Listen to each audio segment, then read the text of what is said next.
Hi everyone, it's Kristen. So I already did the Gambit what if Galactus transformed Gambit.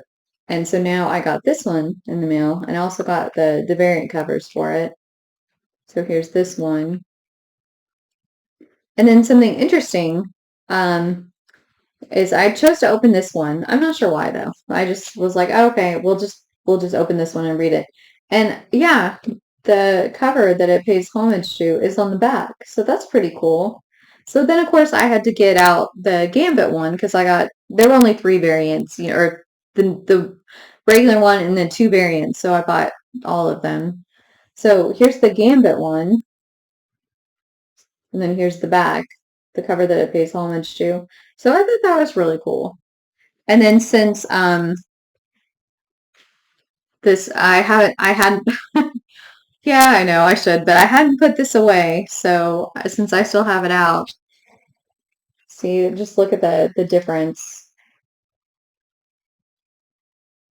I like looking, that's why I like looking at, the older comics and older story just to see, kind of how far we've come and what's changed.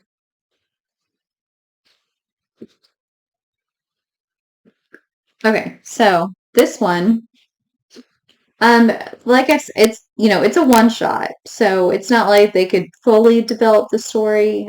I mean, it was pretty good, but I have some issues with it, some issues with the story. But I will say I learned something new about Galactus. Well, new to me. I probably like should have known this, but I guess never picked up on it or something, but I've learned something new like every one shot. With Gambits, I learned that even Galactus has, regrets and stuff. There's things that he wished he could change. And then with this one, well, I'll explain, what that one or what this one is. So we open on, Galactus and Silver Surfer having their dialogue, and the planets before him, and Silver Surfer's like, please, don't eat this planet. There's potential for life. And Galactus says, life, potential for life is not life. And Silver Surfer said, the only wish that I had in serving you is that you don't eat planets, with signs of life. And yet you continue to just ignore me. So I quit. I didn't know you could just quit being the Herald of Galactus. I mean, I thought, yeah, I didn't know you could just quit. So basically, Galactus is like, fine, leave. I'll choose, a new Herald. So we see, you know, here we are with Rogue. And okay, this fire is the theme throughout the whole book. Like, the controlled burn to help crops grow. And of course, Rogue doesn't like that, doesn't like the idea of anything, being harmed or anything, you know, dying in the fire. But her aunt is telling her, it's part of life, it's necessary in order for the crops to grow. And basically, she seems to have a contentious relationship with her aunt. I mean, because Rogue says, because she's talking about, her aunt's talking about how can you be so disrespectful, to the people who raised you. And Rogue's like, raised me. I raised myself. My daddy hates me. My mom's gone. I raised myself. And so basically Galactus is like, be gone to the Silver Surfer. He goes through the air like, a shooting star. And Rogue's like, oh my gosh, what is that? And her aunt is just like, if you run away again, like, I'm done. And she's like, fine, you finally give me one order I can't obey. So she goes over, finds Silver Surfer, and is like, oh my gosh, she's like, I can barely feel a pulse. She's like, well, I learned CPR in class, so I hopefully this will help, hopefully. And she's like, I've never kissed anyone. She kisses him, gains like who he basically absorbs him, his powers, his knowledge, and feels bad for him because Galactus, has taken, his love, his life, and his planet because he's and servitude of Galactus. And so now that she's had this, power given to her, basically now she's Galactus's new herald. And she's like, I don't want to be robbed of my destiny. And so basically you have Watcher there saying, she, Anna Maria, Mississippi, she ran away from home so many times that her parents called her rogue. And then basically he was just saying, this is the path she would have been on had it not been for this interaction right now. So basically, she mentions the controlled burns that, you know, his job, Galactus's job, is to kickstart new life by eating planets. And, but unfortunately, though, that means a lot of life is going to die. So, and she's not a fan of that fact. She does not like that. And she's like, everyone in my life has tried to break me, but she's like, I'm rogue, no one can break me. I don't know. I mean, of course, Rogue is sassy. She has an element of sassiness to her, but this just seems just a little off. I don't know, a little not.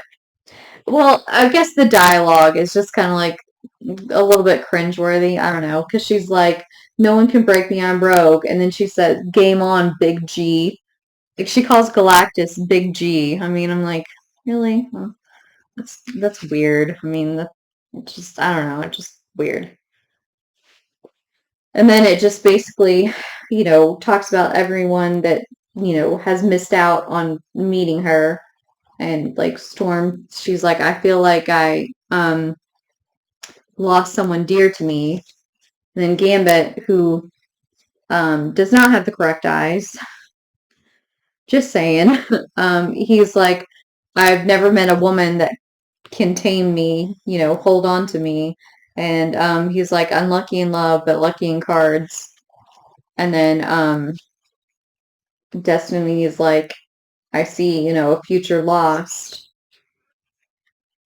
I mean, this would have been our daughter.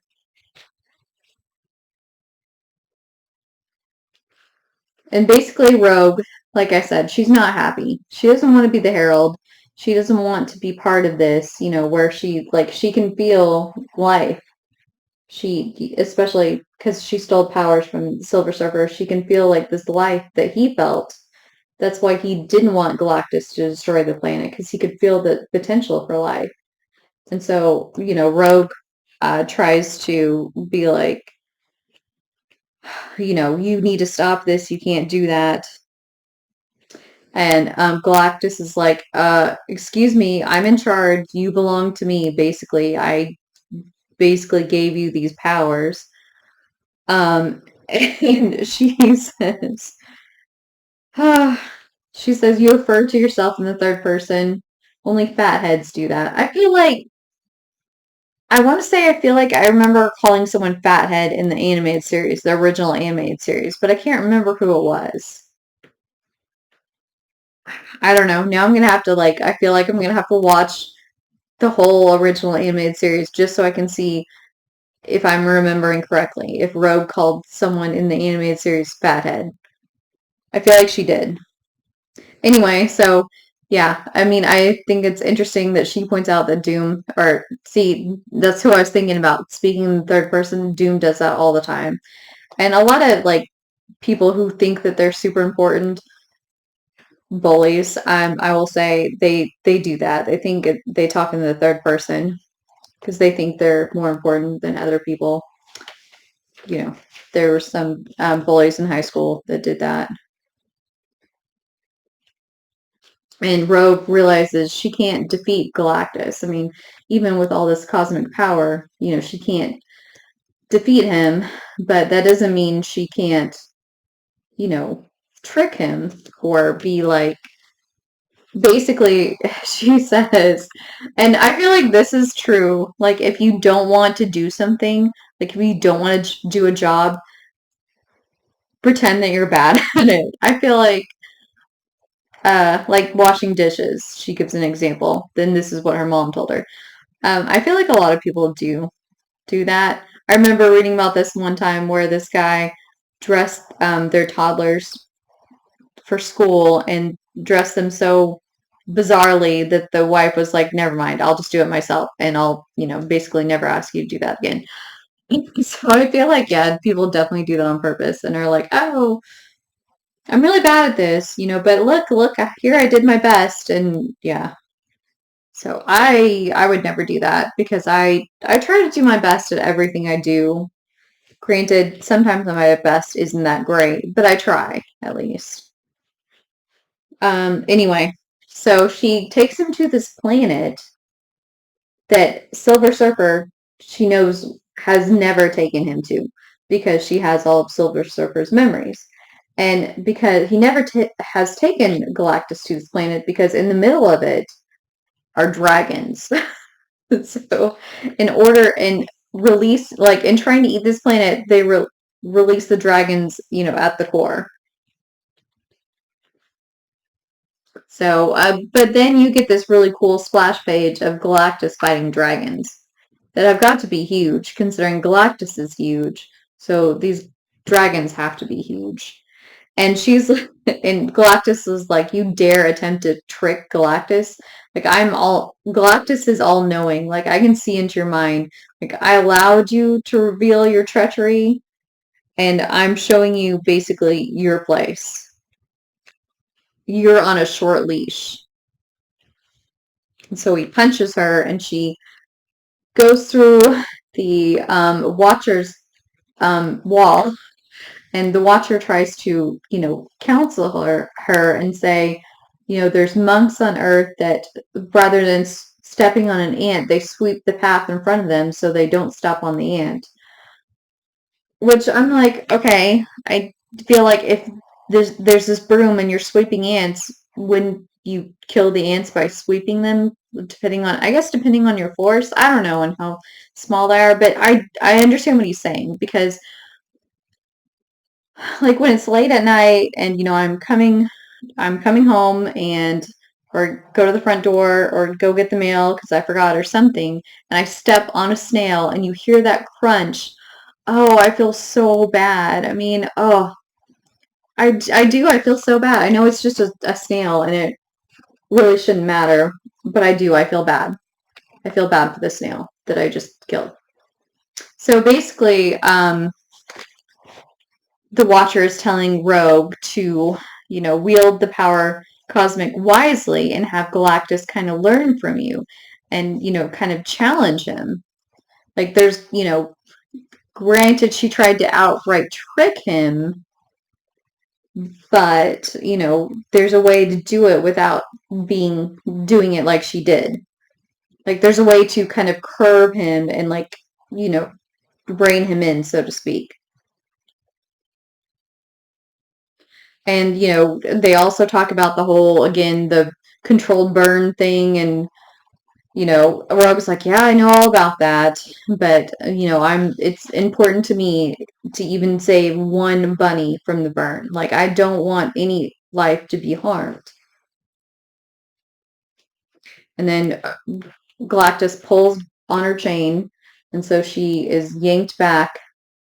And she says basically, you know what, fine, I'll serve you, but, I'm not going to do it joyfully or, I mean, willingly. Like, she's going to fight him any chance she gets. She's only going to do it in sorrow because she really doesn't want to do this. And she talks about how she could drain his power with just a touch, make him go on a hunger strike. And basically Galactus is like, well, your spirit, this sass, this plug, this moxie has earned you a reward. You wish to touch Galactus? Okay, so I will reveal like the merest glimpse of what would happen if Galactus went on a hunger strike. And this I definitely had never thought of because so Galactus is, the controlled burn, like you burn stuff in order to help it grow. So if Galactus wasn't there to eat planets and basically sow seeds of new planets, then everything would just kind of collapse and fall apart, and the Big Bang would basically be the opposite, and everything would just disappear. With the loss of new cosmic energy, it says the Big Bang would reverse and devour all life, and then an empty cosmos. And Ro, kind of for the first time, she senses this kind of pain that Galactus feels. Like he kind of was given this responsibility, which he doesn't really want, and but he doesn't have a choice. And also he feels just all alone. I mean, like he is the most, he's the only being that does this. He's like at the top of the food chain and he's all alone. So, and Galactus says a rogue is an entity who goes their own way. Speak your mind. I granted, Silver Surfer's wish to spare Earth. I will grant you one wish. And so Rogue says basically, okay, I will, serve you. I'll be your herald, but my wish is that we can save. She references Noah's Ark, as in saves 2 of every species, and so she says that's what I want. I want to save 2 of every species, every inhabitants of the planet that we come across. And so Galactus says, okay, we'll do that, but it's up to you to choose which 2 you're saving. And this will give you even just kind of a glimpse, into what I have to deal with, basically. So basically Rogue says, okay, well, then I'll serve you, but you better not break your word on, making my celestial ark, building this celestial ark. And Rogue says, in her head, will I be strong enough to do this? Will I, what life have I lost by, taking this gig? So I feel like and that's where it ends. So kind of, I feel like that's less open-ended than when the Gambit one shot ended, because you kind of didn't know what was going to happen next, because Galactus released him from service, which I feel like doesn't happen very often, for Galactus to just be like, okay, you're done, you're good, you're released. I mean, with Dazzler, she was picked for one specific mission in the Dazzler 10-11 that we just went over, or well 10. So she was picked for one specific mission. So and then he released her, sent her home. I feel like that's a little bit different than becoming his herald and continuously doing this. So for Gambit to be released as a herald, that was interesting. But of course, he did pick Gambit for one specific purpose, to, steal something for him and then released him. But at the same time, like I said, Rogue became his permanent herald. So I thought that was interesting. I mean, like I said, I wanted one more issue to explain, okay, what's Gambit going to do now?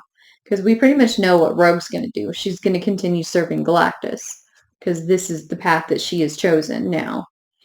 Begrudgingly, but this is the path she's chosen. So I'd be interested to see what else Gambit would be doing with his cosmic powers. So anyway, I mean, whenever I get the Spider-Gwen one, like I said, I got it because Rogue is on the cover. I mean, I only got the one issue. I didn't get all the variants for her or anything, but I got it because she was on the cover. So yeah, I guess I might as well do that one too, since I did these 2 other ones. But yeah, so like I said, I learned something that from Gambit's, that Galactus has regrets. I learned from Rogue's that he has, this responsibility that he doesn't necessarily want, this kind of burden, so to speak, and that he does feel lonely. He does long for companionship. So yeah, I thought that was interesting. I wonder what the Spider-Gwen will tell us about Galactus. So until next time, bye.